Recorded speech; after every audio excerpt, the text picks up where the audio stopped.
Hi guys! This is Kavargas and gumagawa po ako ng mga video tutorials na maaaring makatulong sa inyo and nagre-review din po ako ng mga online products. And kung bago ka pa lang sa aking channel, don't forget to like, subscribe, at pindutin ang notification bell para updated ka sa aking mga video.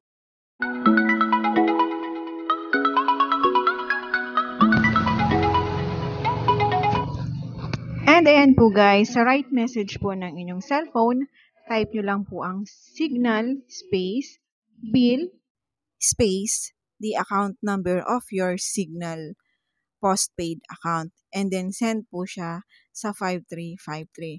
So ayun po, tulad po ng sinabi ko kanina, kailangan po meron tayo at least 1 peso balance sa inyong talk and text or smart SIM card. Okay, send po natin siya sa 5353.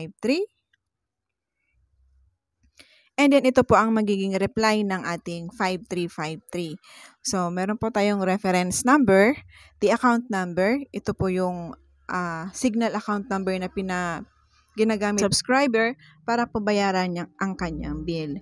Then next is the account status. So nakalagay po dito is active. So ibig sabihin po nito, updated po lagi or monthly po lagi nagbabayad ng bill si subscriber. Then last bill generated. So ito pong bill na babayaran ni subscriber is ginawa po ng October 11, 2022. Then past due.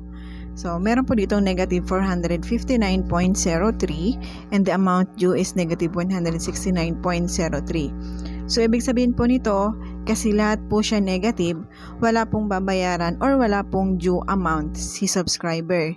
Then isa din po ang ibig sabihin nito, maliban po sa updated lagi si subscriber, lagi po siya nag-a-advance ng payment para po sa kanyang bill. The next po is the due date.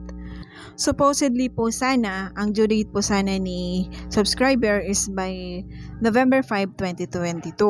So since advance po siya lagi magbayad ng bill, so i-disregard niya po yung due date niya since updated po lagi yung bill niya.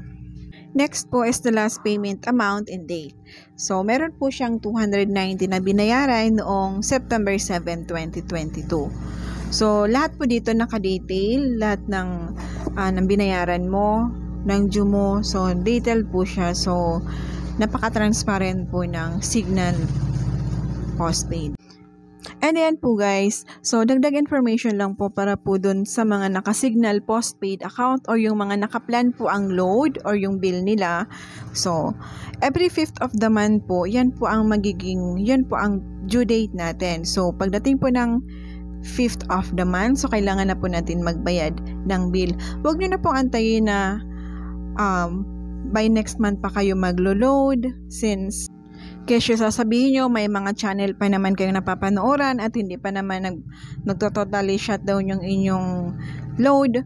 So, wag nyo na po siyang antayin na ma-shutdown siya kasi once na na-shutdown po or na-deactivate po ang inyong or downgraded po ang inyong decoder, lalo na po sa postpaid account, malaki na po yung babayaran nyo kasi monthly po kasi ang billing po ng postpaid account. So, continuous po siya. Mapanooran nyo man po siya o sa hindi, ang billing nyo po dyan is continuous po. So, mas maganda na rin po na monthly po kayo magbabayad ng bill kaysa po sa aantayin nyo po na mawalan kayo ng channels. And guys, sa pag-a-avail po ng Signal postpaid account, unawain nyo po yung ine-explain sa inyo ng sales agent kung hanggang kailan ba ang ating postpaid account.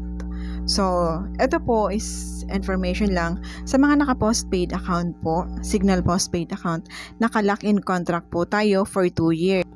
So, once po na nag-avail na tayo ng postpaid account, so hindi na po natin siya pwedeng i-downgrade or sabihin natin ika-cut yung plan natin kasi tulad nga po ng sinabi ko, naka-lock-in contract po tayo ng 2 years. So, after 2 years, so pwede na po siyang i-migrate natin as prepaid account. And dyan po guys, nagtatapos ang ating video tutorial kung paano po natin malalaman ang ating Signal billing. So, sana po may natutunan po tayo kahit papaano. So, ayan lang po. Bye! And guys, don't forget po pala to like, subscribe, And pakihit na rin po ang ating notification bell para updated po tayo sa ating mga bagong video. Thank you!